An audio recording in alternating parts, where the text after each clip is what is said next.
Uh. Yeah.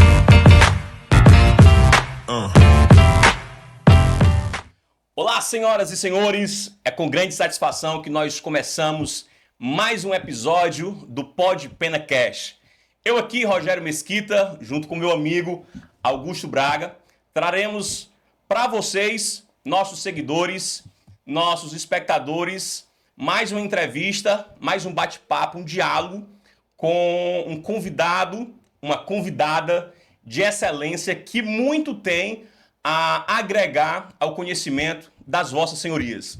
Augusto, mais uma vez, seja bem-vindo. Bom dia, Rogério, bom dia, doutora Ana Cristina. Bom dia. Bom dia, gente. Eu queria apresentar para vocês, nessa oportunidade, doutora Ana Cristina, delegada de polícia do estado do Ceará, mestre em Direito pela Universidade Federal do Ceará, professora universitária, atuante nas políticas, no combate à violência doméstica e familiar contra as mulheres, uma palestrante de excelência e que eu tenho certeza que muito vai nos agregar no seu conhecimento, das suas experiências, da sua vivência com a segurança pública e com o direito. Doutora, seja bem-vinda, muito obrigado pela sua presença, é um prazer tê-la conosco. Muito obrigada, Rogério, muito obrigada, Augusto, pela oportunidade de estar aqui com vocês também, né, e podemos conversar um pouco. Eu queria só fazer um adendo. Fica à vontade. Apesar de ser professora da pós-graduação, de lecionar direito e tal, e ter várias especializações relacionadas ao direito, o meu mestrado, eu migrei do mestrado em Direito na UFC para o mestrado em Gestão e Controladoria por imperativo da Polícia Civil, né? E o meu mestrado é em Gestão e Controladoria pela FEAC, pela UFC. Obrigado, doutora, pela correção. Então, a informação que eu busquei estava... A fonte estava desatualizada, né? Um F5. Um F5 na sua fonte, viu? Augusto. Perfeito. Muito bom ter a doutora... Nossa, que eu já estava como cercando de todas as formas. Estava stalkeando a doutora, já cometendo meu crime antecipadamente, Adoro. né? Então, é um prazer imenso ter a presença da doutora aqui, que nós, nas nossas pautas, sempre, né, a nossa turma, quando nós comunicamos que seria a doutora Ana Cristina, diz assim, pelo amor de Deus, nós não podemos assistir. Eu disse, não, ainda não somos, né, um auditório, mas pode ir lá para o nosso canal que vai ser a mesma coisa, sem cortes. Mentira, né? Que vai ter... A gente diz aqui, claro que vai ter cortes, né? Mas tudo bem. E eu só digo, uhul! Tamo junto! Vamos lá! Doutora, de antemão, a gente queria entender, uma das coisas que a gente mais tenta compreender como o nosso público, de certa forma, é muito acadêmico e muito voltado para aqueles que estão adentrando a carreira jurídica, advogados recém-formados, concurseiros que estão lidando com a labuta diária, a peregrinação até chegar a uma aprovação. E o que nós sempre perguntamos, eu acho que é uma pergunta peculiar de todos os episódios, é entender dos nossos convidados, que são convidados de sucesso, são convidados que lograram êxito no seu projeto, né, digamos que pessoal e profissional. E a primeira coisa que eu queria entender da senhora, como foi a sua paixão pelo direito? Se houve, de fato, uma paixão, como que a senhora adentrou, como que a senhora veio a ver o coração bater mais forte. Esse trajeto das carreiras Isso, até a senhora vir a se tornar uma delegada de polícia. Oh, meu querido, eu adoro essa pergunta. Senta que lá vem história. Não, mas eu vou resumir bem. Antes era algo que eu me orgulhava muito, que eu entrei na faculdade ainda adolescente. Eu entrei assim, eu saí da escola, do Colégio 7 de Setembro, e ingressei na Universidade de Fortaleza, assim, e com 16, 17 anos, eu estava começando a ver a questão acadêmica, né? E eu fiquei muito encantada, porque logo como adolescente eu queria fazer tudo, tudo me encantava. Então, eu ingressei no centro acadêmico, eu tive contato com colegas mais adiantados do que eu, sempre voltada para conhecer tudo. Então, eu pulverizei o meu estudo e eu não foquei porque eu entrei empolgada demais, verdinha demais. Quando eu terminei a faculdade, também queria o mundo. Eu queria advogar, queria viajar, queria fazer um mestrado, mas antes eu queria ter um nome na advocacia, mas eu queria estudar para concurso. Ou seja, todas as opções que eu queria se chocavam porque estava difuso, estava pulverizado. E aí eu fiz de tudo um pouco. Viajei para a Alemanha, entrei no escritório de advocacia, parei tudo para. Aliás, ingressei num doutorado sanduíche na Alemanha, mas queria, na verdade, ser correspondente internacional de um escritório de advocacia, especificamente, e queria estudar para concurso. Então o foco era o direito internacional, no caso. Ou seja, foco em nada. Nada. Porque ficava igual um pato, né? Um pato sabe andar, nadar e voar. Mas você já vira um pato, né? Não é especialista em É totalmente desengonçado. Nada mais é desengonçado, nada mais não é essas coisas todas e voar. Ave Maria, puf, uma bala já vira jantar. Já. Então- E muito cupim é uma delícia. Ai meu Deus. Enfim, vocês já viram. Então, uma coisa que eu aprendi desses meus erros, e agora, o que é um conselho? É um vacilo que o conselheiro teve, ele corrige, tira as partes feias e lhe dá de presente o aprendizado. E foi isso que aconteceu, né? Como eu queria tudo ao mesmo tempo, eu tive que quebrar a cara várias vezes para saber o que realmente eu queria, quando na verdade o ideal era me conhecer, saber quem eu sou, o que eu quero, para onde eu vou com aquilo que eu quero e saber que cada alternativa escolhida exclui as anteriores. Então, o que foi que aconteceu nesse meio tempo, assim que eu me formei? Eu ingressei na advocacia, Ou seja, isso é um dilema, né, doutor? Acertar? um dilema. Um dilema. Porque eu tive assim que eu saí da Unifor, eu peguei a minha OAB de primeira. Então eu fiquei super orgulhosa. Eu queria ingressar no escritório de advocacia.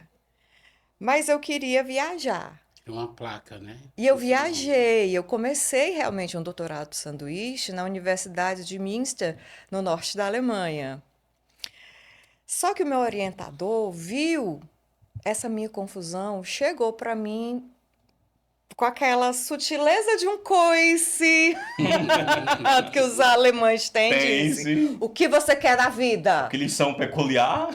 Né? O que você quer da vida, Ana Cristina? Eu disse, não, eu quero ser funcionária pública. Então, o que é que você está fazendo aqui e trabalhando para o mundo privado na advocacia brasileira? O que você está fazendo aqui? Isso é totalmente diferente do que você me disse que quer.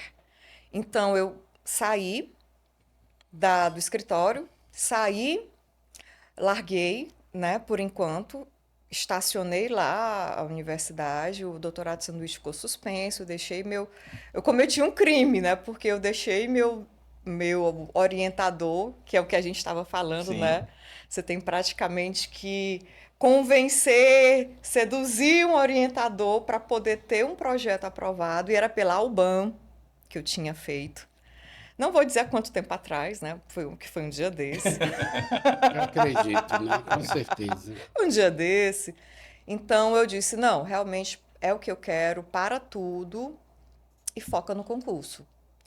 E em 2006, esse ano eu posso dizer, eu ingressei para delegada de polícia. né? E foi um concurso bem complexo, porque quando você decide concurso, você também não pode pulverizar. Não dá para estudar para defensoria e estudar para delegado ao mesmo tempo. Você tem que ter um direcionamento.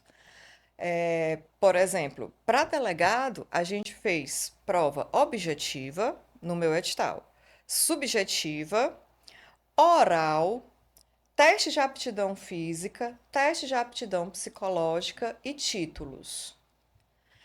Passando, logrando êxito nesse certame, a gente começa um novo certame dentro da academia de polícia, É um curso de formação. que é o curso de formação, onde zera tudo. Toda aquela pontuação que outrora você havia logrado, zera, e você vai estudar sobre defesa pessoal, tiro, criminologia, criminalística, assuntos que você não estuda enquanto concurseiro, ou Sim. pelo menos na minha época não estudava, porque não era o cotidiano para ingresso nas nas carreiras jurídicas.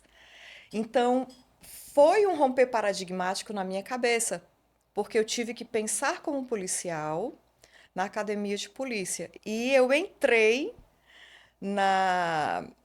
como delegada de polícia logo no interior. Eu entrei logo não foi nos primeiros lugares, mas foi na primeira leva, A né? primeira turma. Na primeira turma. Porque se sucederam outras, né, ao longo dos 3 anos. Sim. E eu entrei direto no interior.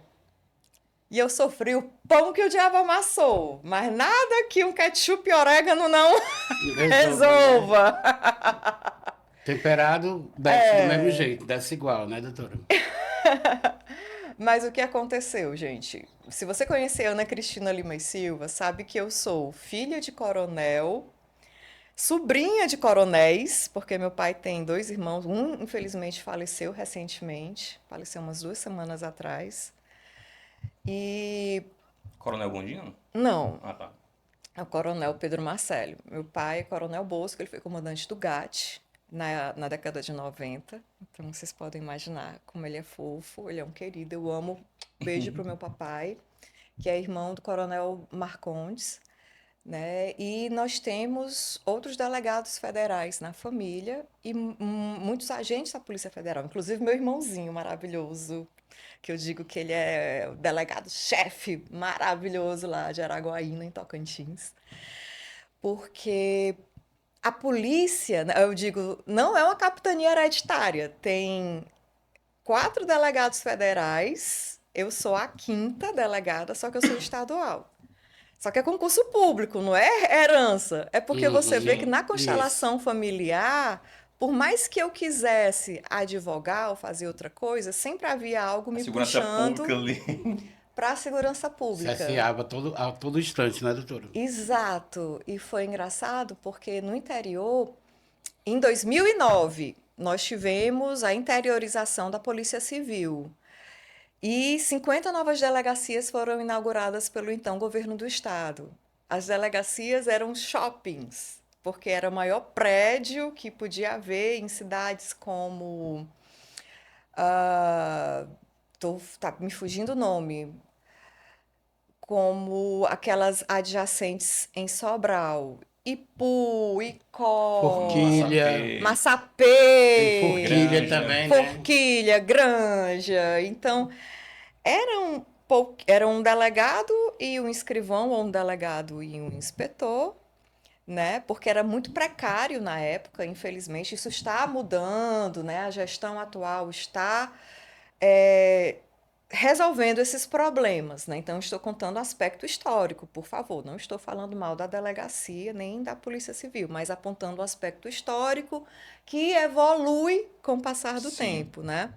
Então, o que me fez apaixonar pelo direito foi a teoria que eu adquiri na época da faculdade, a prática que eu tive com a advocacia, porque eu advoguei 8 anos antes de ser delegada, e a prática do cotidiano da delegacia, que, gente, o direito penal, vocês vão ver, quando você estuda na prática, quando você estuda na teoria, é lindo. Quando você parte para a prática, você se assusta, né? Mas terra Brasilis, nós estamos no Brasil. Então, nada é redondinho como você acha que é uma questão do concurso público, né? É como eu costumo dizer brincando, é um saco de sonho. Imagina um saco de estopa, Augusto. Coloca um sonho, uma catita e um gato novo e sacode. Pronto, é o que você encontra na delegacia.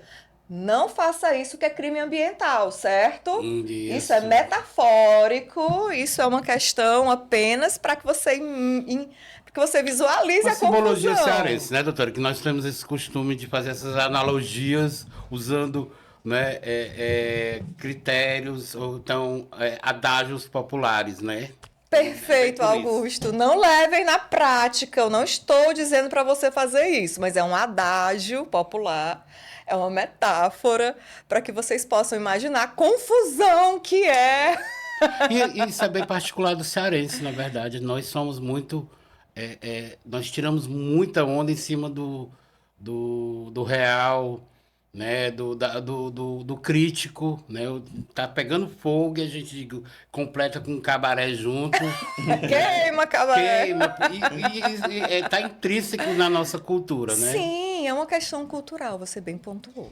E falando sobre cultura, doutora, é interessante também que a senhora afirma no seu testemunho profissional que enfrentou uma certa dificuldade nesse primeiro momento de exercer a sua profissão.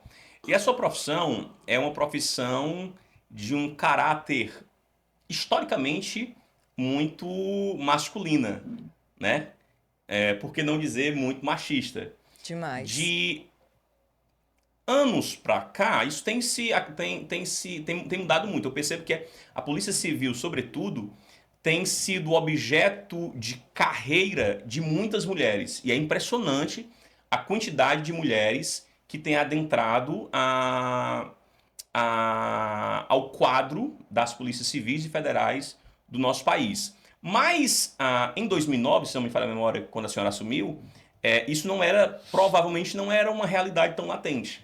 E quando a senhora disse que foi assumir uma delegacia no interior do estado do Ceará, imagino eu que o interior do estado normalmente é formado por uma cultura mais conservadora, né?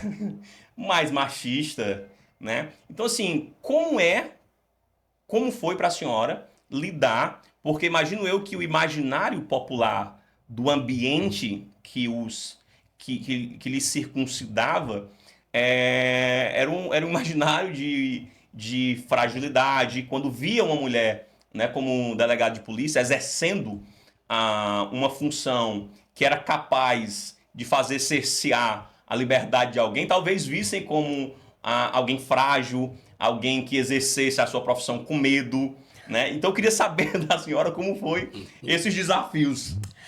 Excelente, muito inteligente a sua pergunta.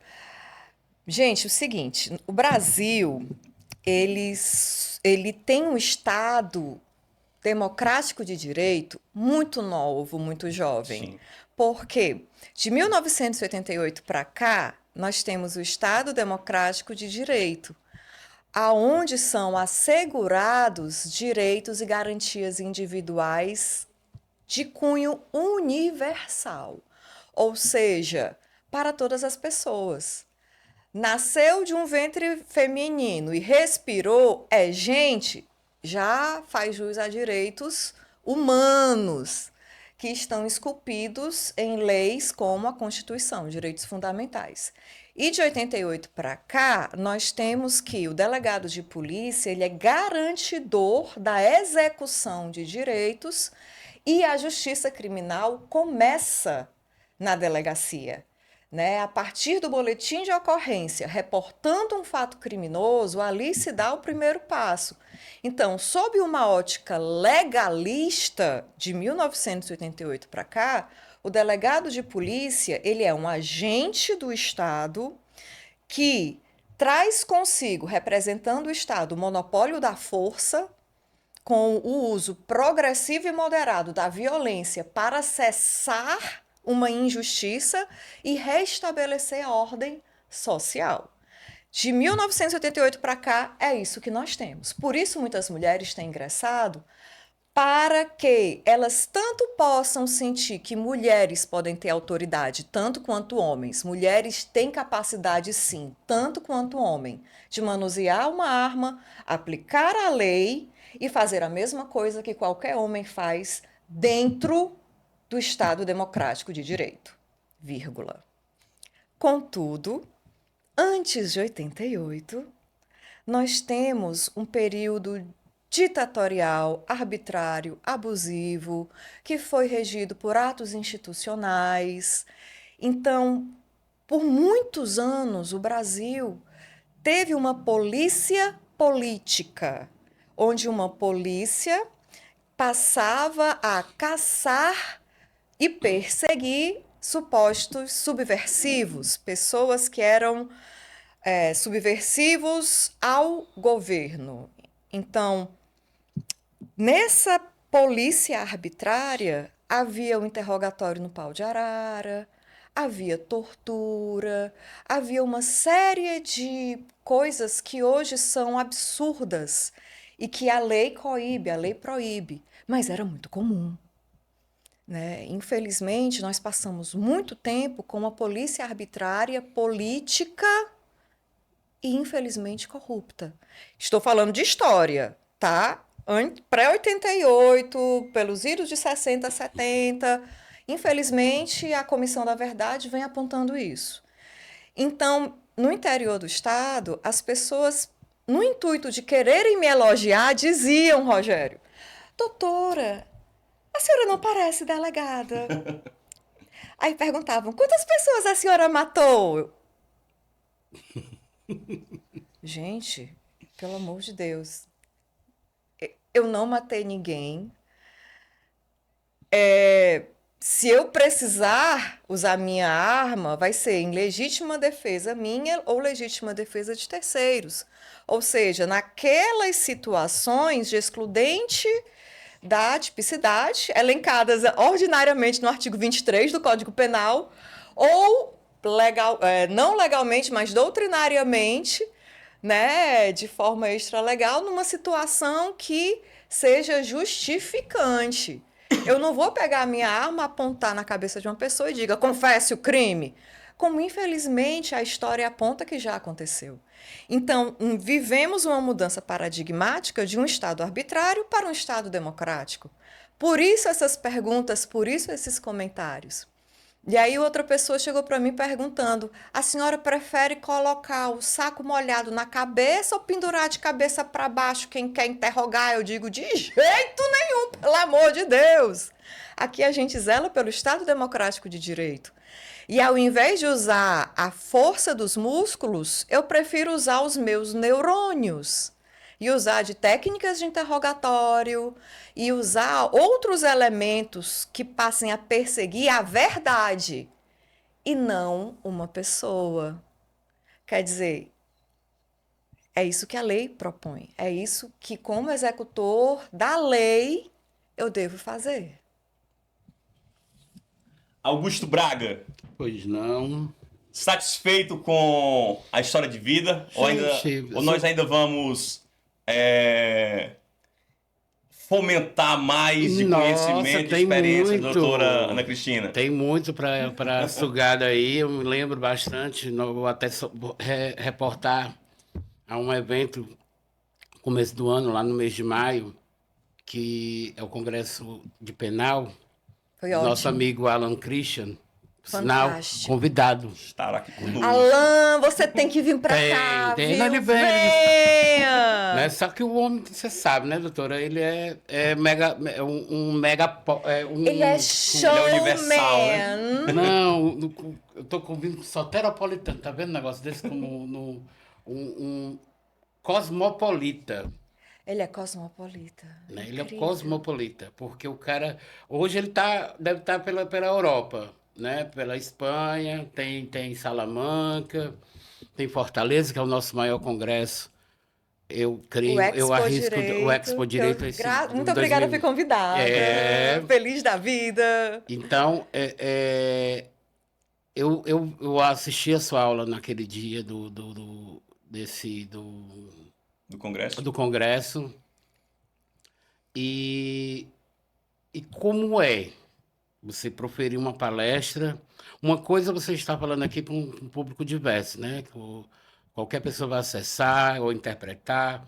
Ali era um público específico, né? São todos operadores do direito, seja no primeiro ao último semestre, né? Qual é a mensagem ao acadêmico? Muitos vislumbrando carreiras policiais, mirando no seu perfil, né, Obrigada. exemplar, diga-se de passagem, o que passar, né, para essa informação, porque eu sei da sua acessibilidade, né, da pessoa generosa e maravilhosa que é. Vou terminar aqui só elogiando, né? Sim, mas é de fato. Mas é de fato. Então, Obrigada.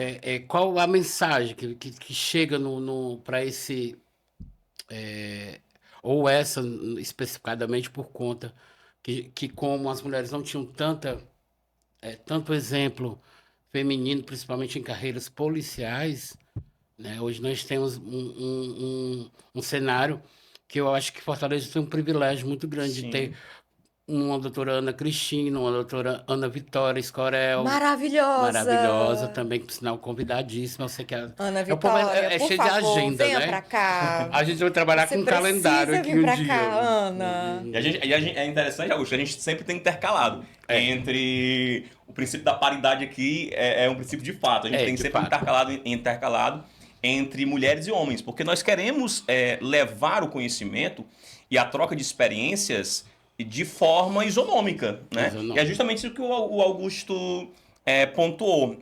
É peculiar para a gente entender, é fundamental para a gente entender como é uma mulher ser inspiração no meio de uma carreira tradicionalmente tão Isso. masculina, Exato. né? Porque eu tenho certeza que a senhora não é somente uma simples delegada, a senhora é fonte de inspiração para inúmeras pessoas que estão pensando, inúmeras mulheres que estão pensando em adentrar. Nós como acadêmicos, né? E nós estávamos lá no congresso, era só os relatos, né? Sim, sim. Maravilhosa. A gente convive com. Era maravilhosa para lá. Então, Obrigada! você vê as fico tão meninas, né, feliz. com essa euforia por conta de ter uma referência, Referência, isso. né?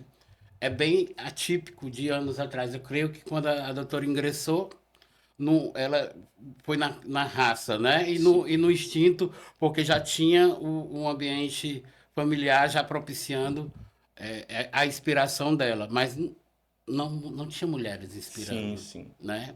Ela foi pela carreira, não pela figura, né? Que tinha lá uma figura feminina e para ingressar, né?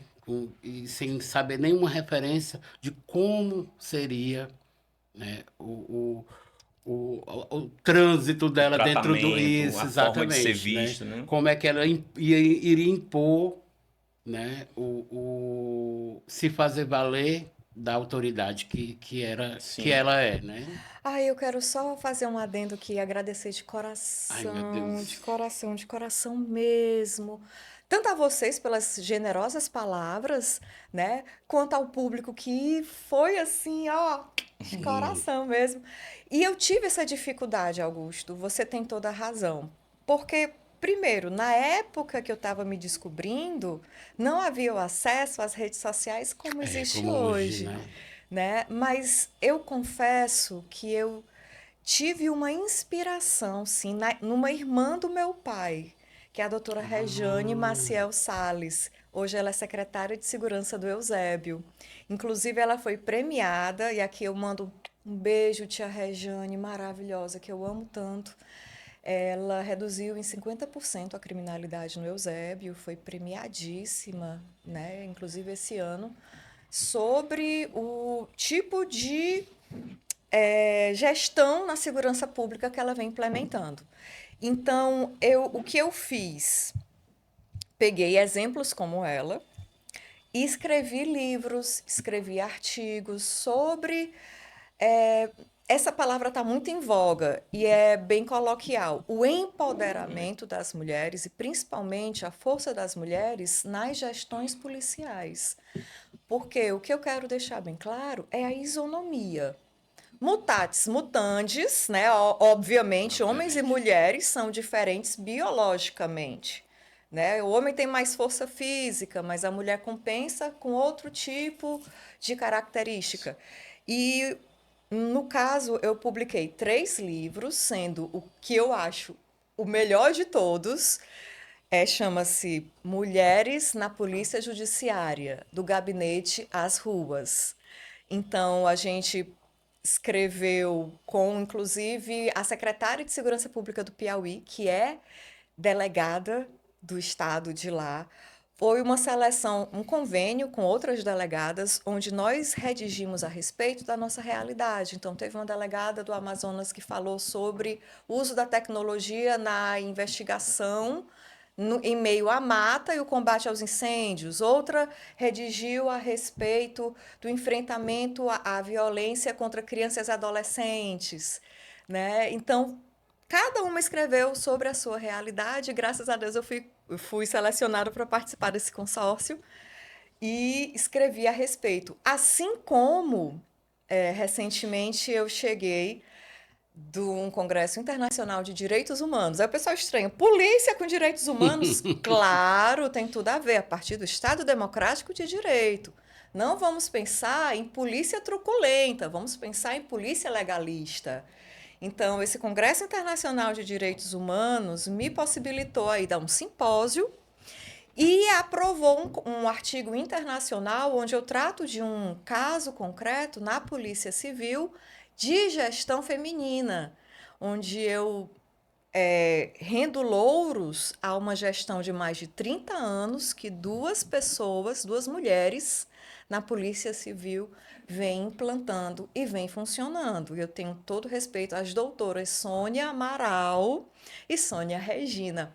Um beijo aqui para vocês. E esse encontro internacional foi propiciado graças à organização do professor Paulo Meyer, que vocês também devem chamar para cá, que é o coordenador da pós-graduação em Direito Penal e Processo Penal, em Direito e Processo Penal, na Universidade de Fortaleza. Ele é uma pessoa extremamente inteligente, acessível e é um possível convidado para vocês. Ele está terminando. Doutor Paulo Meyer, você...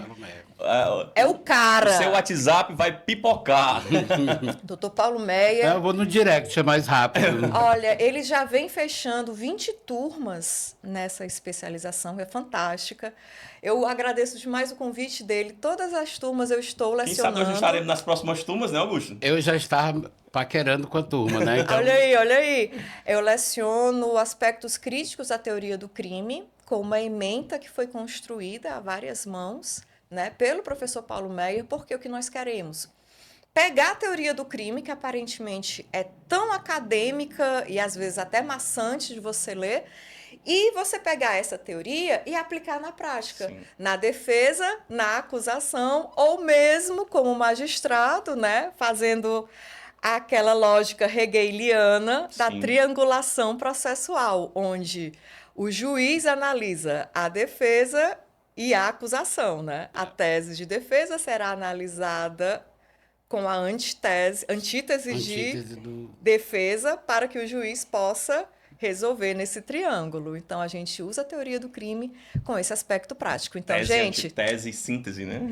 É a lógica hegeliana, sim, né? Da triangulação, né, processual. Por sinal, falando em teoria, só lhe interrompendo, a doutora Ana Vitória tem um livro de teoria do crime. Recomendo. Recomendo também. Perfeito. Simples, leitura exemplos. Simples, pontual, né? Então, quando a doutora citou a teoria do crime, aí eu vejo logo o livro.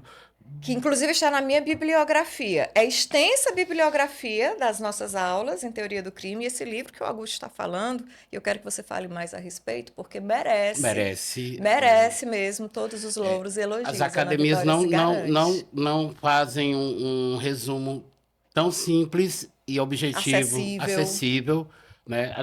Até ele na livraria do Grupo Notório, né?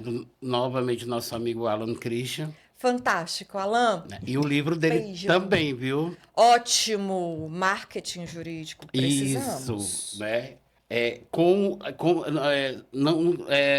O que não falaram Sobre o network. sobre o network, né? O que não te falaram sobre o network. Eu fiz vários recortes usando até, vou usar aqui uns recortes, fica livre, amigo, porque ele é muito visionário com relação essas tratativas dos eventos jurídicos, O Alan né? mudou a E perspectiva mudou. de como o direito é visto Isso, hoje, né? exatamente. Hoje você tem que se mirar na Expo Direito para você ser maior, se conseguir, porque nosso centro de eventos suporta 5.000 pessoas. Você vê num evento jurídico acadêmico que você reúne 5.000 pessoas, não é para todo mundo, né? Hoje em dia é é um público surreal, O Brasil né? todo No Brasil. vindo assistir. Cara, eu acho que do mundo, né? Porque você não consegue concentrar tanto acadêmico de direito num espaço único. Tô errado, doutora? Assim, me deu frio na barriga quando o Alan Agora me com convidou. os números, né? Assim, é um evento realmente grandioso, fantástico. Eu espero estar à altura, né? Vou me esforçar, vou me dedicar, né? Vou estudar realmente para poder alcançar essa expertise, porque Alan, você se garante. E as últimas edições têm sido gloriosas, né? E é impressionante como a próxima edição terá tudo para superar a gigantesca edição que já foi do ano passado, Isso, né? só as chamadas que tá nas redes sociais, eu sei que Jesus me prepara. Porque como eu sou mobilidade reduzida, eu disse, Jesus, tomara que ele não. Porque vai para um salão, vai para o outro, né? É, Porque aí tá na interessante. estrutura vai ser São Vai ter vários um perfeita. palcos, painel, né? vai ter um. Ainda bem que tudo lá é perto, né? Eu vou pedir aquela Aquele carrinho de golfe, isso dele. Não, e ele passa transitando todo tempo ele é o patinete maravilhoso. elétrico. É, Tal hora ele já só pega uma carona passando. de um painel pro outro. É muito Muito gostoso. gostoso. Doutora, eu queria conversar com a senhora também. A senhora é uma agente estatal que hoje exerce uma função primordial na sociedade cearense. A senhora é titular da Delegacia de Defesa da Mulher na cidade de Maracanaú. Perfeito. E com certeza, certamente, a senhora é peculiar, é protagonista, desculpa, de uma política que reflete direitos humanos, que é a política de combate ao machismo, de proteção da mulher, de combate à violência doméstica. E o que nos circuncinda neste período contemporâneo são discussões um tanto acaloradas quando elas envolvem esse tipo de assunto. Mas eu queria que a senhora falasse da importância, né, de exercer essa função, de tratar diretamente com a Lei 11.340, que é a lei de combate à violência doméstica e familiar contra a mulher. Né? O que a senhora pode falar da importância? Nós tivemos agora um fortalecimento dessa lei, um pacote, né, de antifeminicídio que foi sancionado pelo presidente da República, que vem fortalecer essa proteção de uma forma, de modo que tente reduzir ainda mais as vítimas de violência doméstica, que infelizmente parece que toda a legislação que nos é trazida ainda é pouco, né, para conseguir conter esse tipo de conduta no nosso país. Eu queria que a senhora pudesse falar da sua experiência nessa área do direito. Pronto, excelente. Olha, gente, assistam mais vezes esse podcast, porque as perguntas são muito inteligentes. Assim, show de bola. Obrigado. Doutor Rogério, doutor Augusto, é muito simples. A Lei Maria da Penha, que você bem citou, é uma lei federal que foi promulgada em 2006 e ela trouxe um sistema inteiro para proteção das mulheres. Tanto que essa legislação ela é considerada vanguardista e ela está em consonância com pactos internacionais que o Brasil é signatário. Então, é uma lei cuja constitucionalidade já foi reconhecida pelo STF e ela vem sendo aprimorada com o passar do tempo. E o último aprimoramento que nós tivemos foi o chamado pacote antifeminicídio, que entrou em vigor agora, recentemente, em outubro de 2024, que passa a robustecer penas de violências contra a mulher. Por exemplo, o feminicídio agora pode ter pena de até 40 anos, né, que é a pena de tempo máximo que alguém pode ser preso, vai ficar custodiado aqui no Brasil, já que nós não temos a prisão perpétua, nem existe a pena capital em crimes ordinários, né, em tempos de paz. O que nós temos é que esse pacote antifeminicídio, ele robusteceu penas e mudou muitas leis. Por exemplo, alterou a lei de contravenção penal, o Código de Processo Penal, a própria Lei Maria da Penha, a lei de execução penal. Então, esse pacote que o Lula promulgou atingiu muitas leis, inclusive aspectos que vão, por um momento, aumentar o número de mulheres procurando as delegacias. Sim. Porque, por exemplo, o crime de ameaça não é mais Estava lembrando dele aqui. condicionado à representação. Agora é uma ação penal pública incondicionada. Então, se um homem dirige a palavra à mulher dizendo: se você me largar, eu vou lhe matar. Queridos, não façam isso, é apenas um exemplo. A mulher pode ligar 190, estou sendo ameaçada agora. E a Patrulha Maria da Penha, que é como existe lá em Maracanaú, e eu quero aqui fazer um parênteses, render louros e elogios ao doutor César Morel, que vem capitaneando o projeto Paz no Lar, onde existe a junção de Guarda Municipal, Polícia Militar, Polícia Civil e uma qualificação específica de pessoas que possam acolher mulheres. Olha só o binômio. Acolher mulheres em situação de violência doméstica e trazer cursos reflexivos para o agressor. Esse acolhimento à mulher serve para o quê? Para que ela não escolha próximos parceiros agressores e abusivos e para aquele agressor, para que ele não reproduza o comportamento violento. Porque o que nós queremos? Nós não somos misândrigos nem misóginos. Nós não queremos o ódio às mulheres, nem queremos o ódio aos homens. Perfeito, doutora. Nós queremos restabelecer a paz social.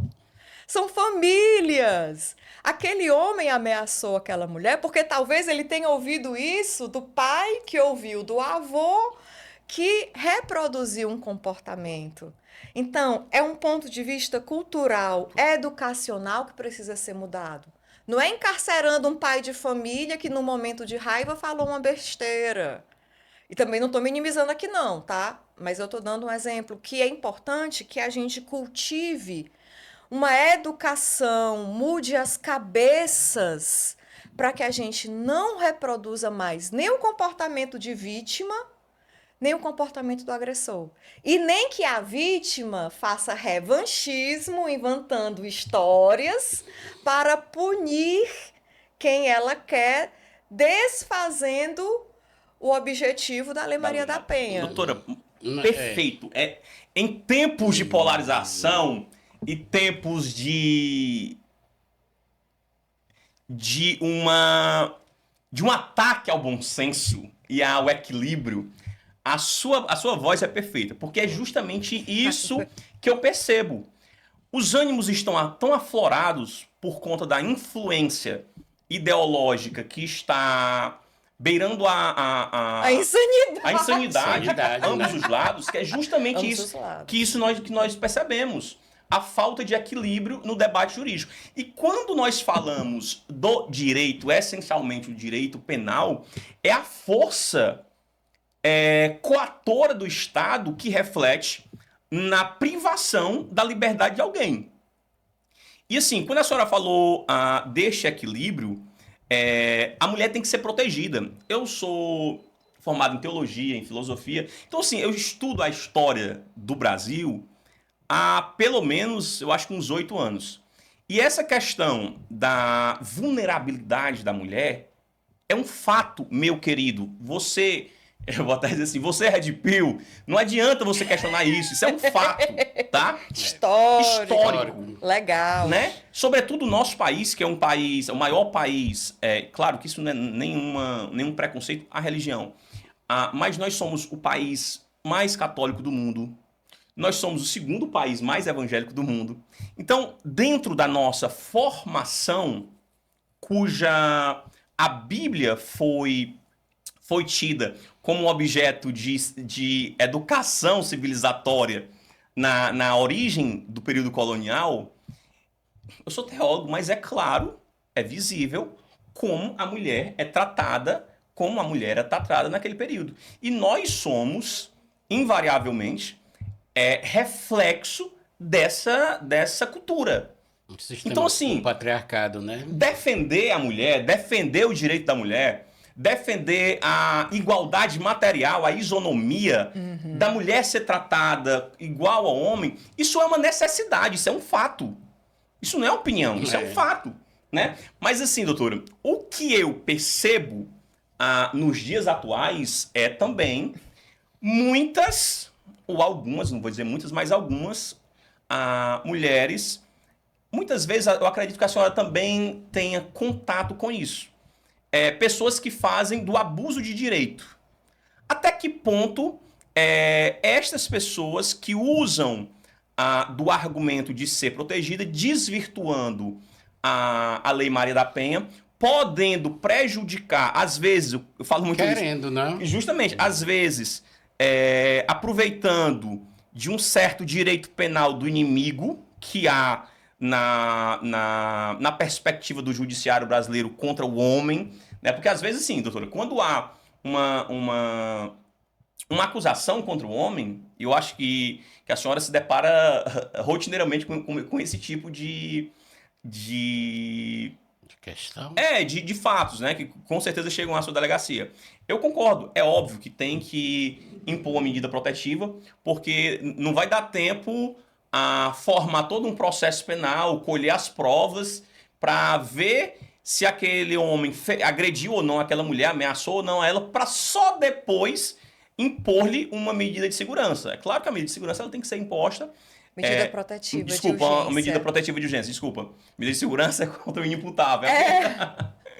É uma aplicação A da... MPU. Isso. Medida protetiva, que é prevista lá, se não me falha a memória, capítulo 10, artigo 12, por ali, da Lei 11.340. A Lei Maria da Penha. Isso. Até que ponto isso pode ser prejudicial para o sistema de segurança como um todo? Massa sua pergunta. Eu vou começar da regra e vou partir para a exceção, tá? Te respondendo.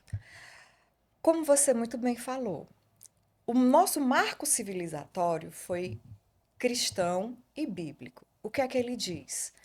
Há uma heteronormatividade, casamento é só entre homem e mulher, e o homem é a cabeça do casal, sendo a mulher submissa a ele. São premissas básicas. Então, o que acontece? Intolerância. O que acontece é intolerância contra quem é diferente. Violência de gênero. Violência de gênero. Superioridade do homem à mulher. Então, o que é que acontece na prática? Eu trabalhei no plantão. Gente, eu não tenho mais saúde para ser plantonista, tá? Eu nunca mais vou dar plantão na minha vida. Se Deus quiser, Graças por a favor, Deus, né? por imperativo médico, eu sou PCD, não posso dar plantão, certo? Mas na época, em 2010, 2011, eu fui delegada plantonista na Delegacia de Defesa da Mulher em Fortaleza.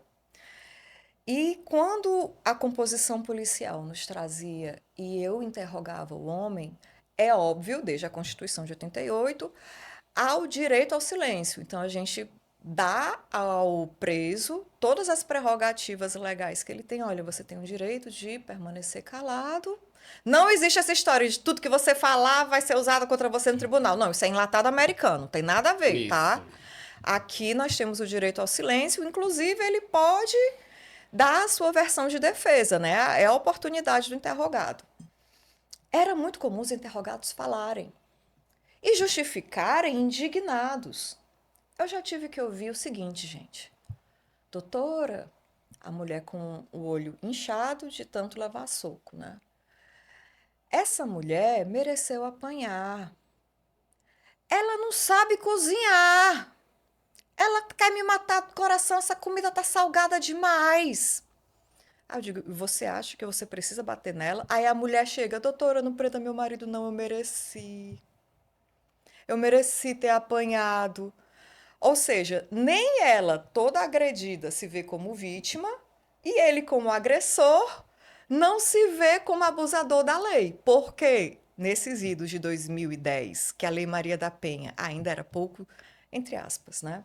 Não era tão conhecida como hoje, os homens achavam que podiam bater e as mulheres achavam que podiam apanhar. Porque havia quase que uma síndrome de Estocolmo. Sim. Né? Porque a mulher não se enxergava sem ele e ele achava que ela era um objeto que podia apanhar. Fazer parte do senso comum da sociedade. Assim como o Brasil, ele foi escravocrata por 388 anos. O negro fujão, negro, inclusive, é uma expressão politicamente incorreta. São afrodescendentes, pessoas escravizadas que vieram à força como objeto para serem comercializados aqui no Brasil. Eram vendidos, comprados, alugados como objetos, né, na nossa sociedade. E era muito comum os castigos físicos. Isso. Com a abolição da escravatura, alguns maridos acham que as suas mulheres são suas escravas e que merecem apanhar porque são suas. E aí vira aquela questão que nós precisamos conscientizar. E o pior de tudo, Red Pill, para o seu conhecimento, a lei brasileira tem um débito histórico com o Brasil. Em 1960, sob a vigência do Estatuto da Mulher Casada, pasmem, mulheres não tinham direito a um CPF. O que é uma pessoa sem CPF hoje? O que é um CPF cancelado hoje? Exatamente. Alguém que morreu. Então, a mulher não tinha direito a um CPF. Ela precisava casar para repetir o CPF do marido como sendo dela. Então, ela não tinha direito a um cartão de crédito, por exemplo, porque precisava da outorga uxória. O marido precisava aprovar. Então, por muitos anos, por muitas décadas, a mulher não tinha autonomia. Ela não podia exercer os atos da vida civil dela, porque o Código Civil anterior a esse de 2002, que era de 1916, ele dizia que mulher equivalia a loucos de todo gênero, que era incapaz. É um absurdo isso, mas estava na lei. Então, existe um débito histórico, tanto com as pessoas afrodescendentes, quanto com aquelas pessoas quilombolas, como para mulheres, como para PCDs, como para outros grupos considerados vulneráveis que não tiveram tantas oportunidades por conta desse débito histórico legal. Eu estou falando da regra. Sim. Certo? Então, o que é 99% que me chega na delegacia? Hoje em dia são mulheres espancadas, mulheres violentadas física, patrimonial, sexual, emocional e moralmente, porque o artigo 147b do Código Penal também prevê a violência psicológica, Sim. que é uma também ação penal pública incondicionada. Então, se um homem recrimina uma mulher por ser quem ela é, cara, faz o seguinte, vai viver tua vida, não vai bater nela, não vai humilhá-la, não vai menoscabá-la, porque isso vai ser um crime, isso é criminoso. Então, chega casos na delegacia onde realmente precisamos aplicar a lei, encarcerando, punindo, de acordo com a lei, não de acordo com a minha vontade. Eu não gostei da sua cara, vou te prender. Não, seria um abuso de autoridade, né? Então, eu estou falando de 99. E aquele 1% vagabundo? Como diria quem? Safadão, nosso querido safadão. Safadão. Infelizmente, existe aquele 1%. que vai na delegacia porque descobriu que o marido tem uma família em paralelo, mas que ela, tudo bem, adultério não é crime, mas é um ilícito civil. Ela podia se socorrer das garantias que a lei civil lhe afirma. Ela não tendo nada que lhe protege, né? O aspecto civil. Ela não teria nada de penal para afirmar contra o seu consorte, o seu cônjuge. Mas aí ela vai na delegacia e, de acordo com as vozes da sua cabeça, começa a contar situações, narrar fatos deturpando, como se ele fosse criminoso penalmente. Ele incide no ilícito civil, o adultério é crime, mas não é penalmente, não mais. Então, o que acontece? Ela vai começar a tecer um rosário de invenções. E o que é que a gente faz? Nunca nos recusamos a redigir um BO. E ela fala. E a gente dá a corda para que ela fale tudo que está passando no coração dela. E aí pergunta: você quer uma medida protetiva? Quero. Requeremos a medida protetiva. Tudo bem. É o que você quer. O que nós perseguimos? A verdade. Aquele BO daquela mulher machucada que deseja vingança traz verdade? Não. Mas nós mandamos para o juiz. E o juiz devolve dizendo o quê? Nego a medida protetiva devido aos fatos inverídicos. Pronto. Nós convivemos, Augusto, e eu até que a senhora também, nós convivemos com muitos advogados criminalistas, né? Isso. E eu não sei se você já ouviu isso, mas eu já ouvi bastante. A dificuldade que é hoje advogar para, muitas vezes, homens que são acusados desse tipo de violência. Porque, muitas das vezes, as mulheres conseguem a medida protetiva, o seu cliente está num determinado local. Mas ela entra em contradição e a verdade é uma boia embaixo d'água. Ela Isso. sempre aparece. Né? Não, isso é bem recorrente, esse reclame com relação a essa situação específica, né? Eu queria até aproveitar e emendar aqui o gancho, perguntando aqui para a doutora. Sabemos que a relação muito próxima entre a Polícia Civil e o Ministério Público. É como essa relação junto da delegada e a promotoria, como é que... A minha realidade em Maracanaú, eu te respondo, é maravilhosa. Eu agradeço a Deus. E aqui, ó, beijo, doutora Maria Alice Diógenes, eu te amo! Porque Que é bom, o né? seguinte, graças a Deus, porque o que acontece? O Ministério Público é o controle externo da polícia. Então, se a polícia está incidindo em um ilícito, o Ministério Público é o custos legis, é o fiscal da lei. E assim, por mais que eu diga, eu fiz uma declaração de amor para a doutora Maria Alice aqui, mas se eu estivesse incidindo em algum ilícito, ela me puniria, porque ela é justa. É um mata e cura, né? É. Então, assim, graças a Deus, inclusive eu estive ontem com ela e o Dr. César Morel. Eu quero aqui, tá aí, outras duas pessoas para vocês trazerem para o podcast. O Dr. César Morel, com esse projeto Paz no Lar, ele é inovador, inclusive premiado pelo Tribunal de Justiça do Estado do Ceará. Aqui, com todo respeito, o Dr. César Morel, que é casado, inclusive, com a juíza federal, que foi minha colega de sala, né, que é uma queridíssima. Ele tem muitos aspectos a pontuar aqui para os estudantes, para os acadêmicos, que serão atores, personagens, melhor dizendo, personagens das tramas jurídicas, como advogados, defensores, promotores ou mesmo juízes. Então, precisam ter uma visão de respeito às mulheres. E ele traz aqui, no projeto Paz no Lar, uma visão holística e sistêmica de como a gente pode proteger as mulheres de acordo com a Lei Maria da Penha. Mas voltando aqui, porque senão eu falo demais, focando na sua pergunta, a relação do Ministério Público com a Polícia Civil deve ser harmônica, porque ele é o custos legis, ele é o controle externo, e eu devo estar de acordo com o que a doutora Maria Alice, no exemplo prático, propõe. Por exemplo, nós zeramos o espólio de gestões anteriores na Delegacia de Defesa da Mulher. E aqui eu falo, ó, com orgulho, né?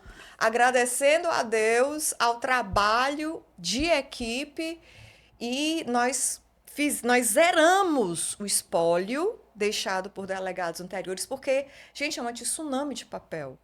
Graças a Deus, agora nós não temos mais nenhum boletim de ocorrência, nenhum BO sem despacho.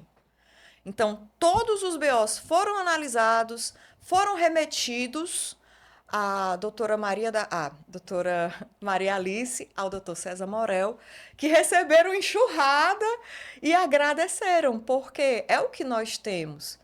O reclame dele é: precisamos de mais policiais na delegacia, para que a gente não tenha que trabalhar no fim de semana, no feriado, extrapolar a carga horária, né? Porque é muita coisa. A sociedade precisa de um Ministério Público forte, de um magistrado imparcial e uma polícia fortalecida, preparada para acolher e agir com legalidade. Agora, aproveitando aqui o ensejo, eu não sei se continuarei sendo delegada titular da Delegacia de Defesa da Mulher. Não sei, porque, assim, acho que em todo lugar, né? Quando você diz que está gostando, quando você diz que está amando, que queria se aposentar no lugar e, puxam seu tapete. Então, não sei até quando serei delegada titular dessa delegacia que eu vocifero mesmo. Eu amo a matéria. Eu amo aplicar a Lei Maria da Penha. Eu amo conversar com as vítimas. Eu amo conversar com os infratores e ouvir o ponto de vista dele e perguntar: você já ouviu isso? Os amigos dele fazem. Se ele não fizesse aquilo, ele seria chamado de um palavrão muito comum aqui no Ceará, né? Que significa um termo pejorativo para um homoafetivo. Sim. Né? Todo mundo aqui já sabe, Já eu não vou repetir. Então, ele acha que, como uma forma de afirmar sua masculinidade, ele deve bater na mulher. Então, eu converso com ele. Eu gosto dos dois. Tanto de ouvir a vítima, como de ouvir o agressor. E aí eu ouço o condutor. Quanto tempo vocês demoraram na Polícia Militar para atender essa ocorrência? Ai, porque a gente tinha... Gente, é urgente. É algo que tem que ser visto. Não com aquele ditado: em briga de marido e mulher, ninguém mete a colher. Não, ninguém mete a colher, não. A gente mete uma concha inteira. Porque não se pode mais permitir que isso aconteça. E é esse o objetivo do Dr. César Morel, trazer paz no lar. E eu estou falando da minha realidade, do meu microcosmo em Maracanaú. Eu não sei as outras realidades, eu só posso falar do que eu vivo. Por enquanto. Eu não sei até quando. Doutora, a gente sabe que para onde a senhora for, se for, caso exerça a titularidade de uma outra delegacia, com certeza a senhora exercerá com a mesma e talvez melhor maestria, né? Porque a senhora evolui a cada dia. Obrigada. A gente percebe que a cada dia a senhora está estudando, está se qualificando mais. Nós estamos partindo para o final desse episódio, mas eu queria saber da senhora, antes disso, como é a experiência da senhora como professora da pós-graduação da Unifor, como isso é importante, esse diálogo, né, sobre a ciência jurídica com os seus alunos. A gente percebe a gentileza que a senhora trata as pessoas, a acessibilidade, a humanidade, né, que parece que é uma característica da senhora. Como é que isso é importante para o tratamento, inclusive para refletir na sua atividade como delegada de polícia, de saber ouvir, de saber lidar com o contraditório, de saber lidar com uma ideia diferente, o quanto o exercício dessa docência superior acaba refletindo na delegacia de polícia? Assim, eu vou te responder sob o meu ponto de vista, né? E aqui eu não estou falando por instituição nenhuma. Esse podcast entrevistando a pessoa, Ana Cristina, e eu não represento ninguém aqui a não ser a minha pessoa física. E eu respondo aos senhores doutores. É o meu propósito de vida. eu acredito que o que dá sentido à minha existência é o que me faz brilhar os olhos, é trabalhar com direito, é trabalhar com pessoas, me qualificar cada vez mais, porque, gente, quanto mais você estuda, mais você vê que não sabe de nada, que precisava verdade. ter estudado mais. E eu me pergunto, meu Deus, por que que eu não estudei mais antes? Mas porque tudo tem o seu tempo, né? Não adianta. É lixo mental você ficar pensando, e se eu tivesse. Não, vamos enfrentar o agora. Eu agradeço de coração, assim, as palavras excessivamente generosas de vocês, mas eu sou tão humana quanto qualquer um, né? E como humanos, nós devemos nos ver assim, refletir a dignidade humana que habita em cada um de nós, que inclusive é um dos fundamentos do Estado Democrático de Direito. Gente, decorem o artigo 1º da Constituição, sempre cai em concurso, viu? Soberania, cidadania, dignidade da pessoa humana. Os concurseiros só decoram só de Balbu, né? Técnicas mnemônicas valem a pena, você não esquece nunca. Mas o que eu quero dizer... Funciona. É que, assim, estudem, se qualifiquem. A pós-graduação da Unifor é um dos melhores cursos do Norte e Nordeste, e eu ouso dizer, quiçá do Brasil inteiro. Não estou aqui desvalorizando nenhuma outra universidade, mas a Universidade de Fortaleza vem se destacando, graças a Deus, e eu digo para cada um de vocês que estão assistindo aqui o podcast, qualifiquem-se, estudem, descubram a si mesmos. Você se identifica mais na acusação? Se identifica na defesa? Se identifica no meio só acadêmico?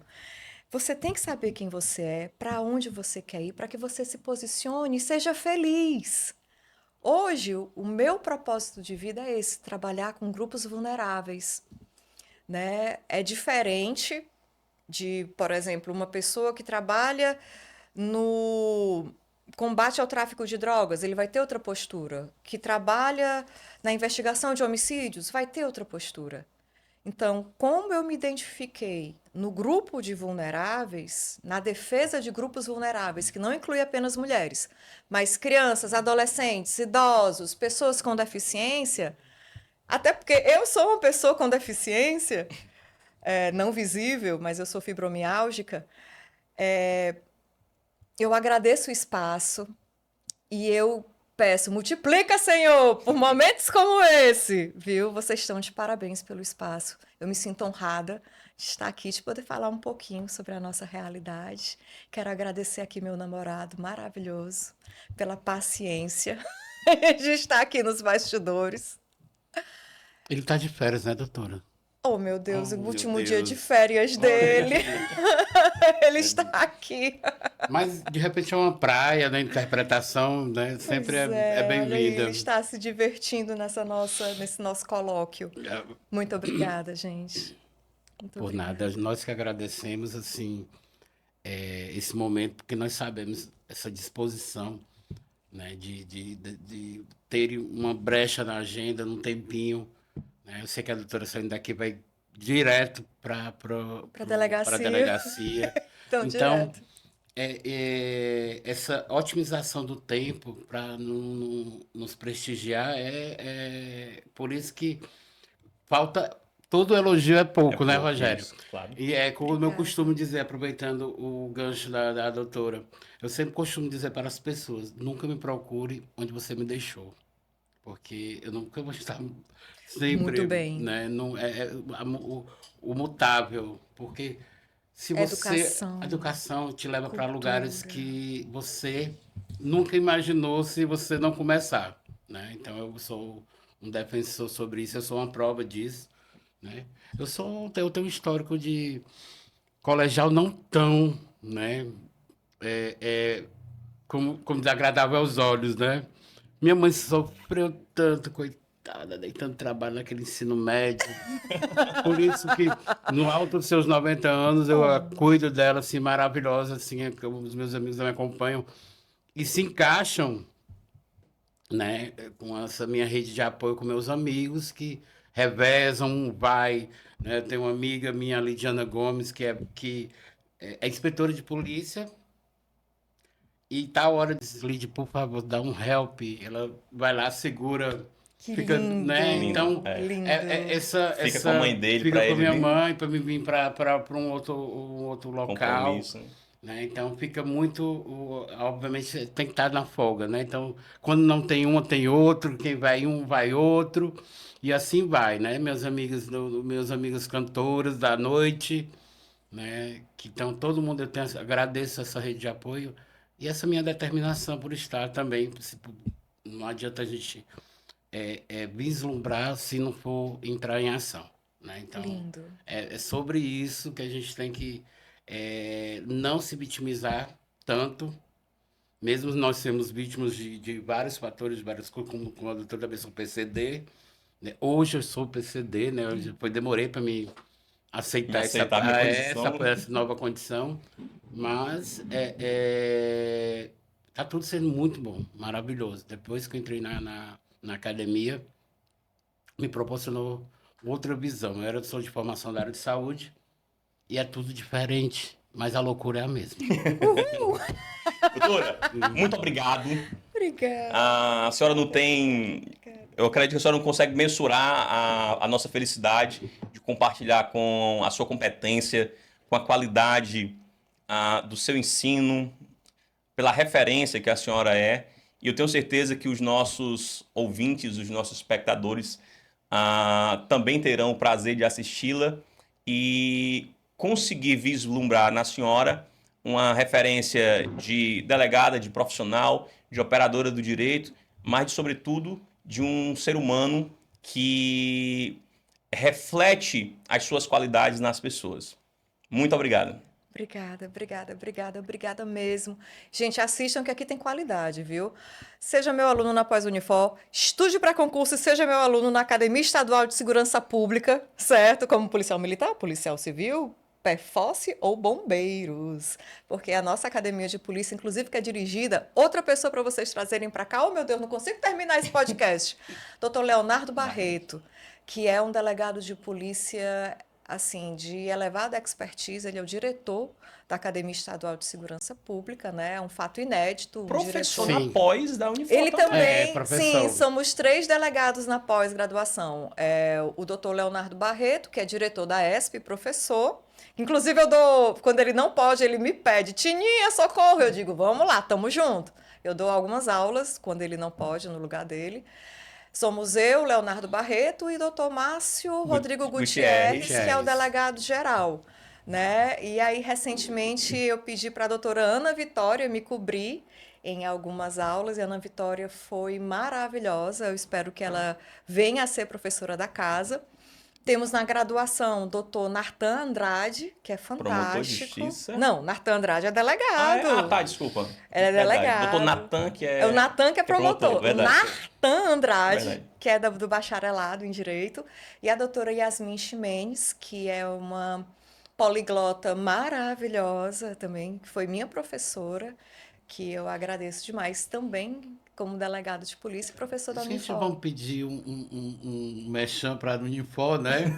Pois é, a Unifor, porque tá olha aí, tudo hoje. patrocínio, tudo voltado para a Universidade de Fortaleza, Academia Estadual de Segurança Olha aí, Pública estamos também, ó. aqui.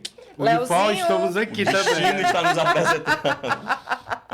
Bem, nós somos futuros, né, concludentes do curso de Direito numa bolsa, eu ouvi dizer.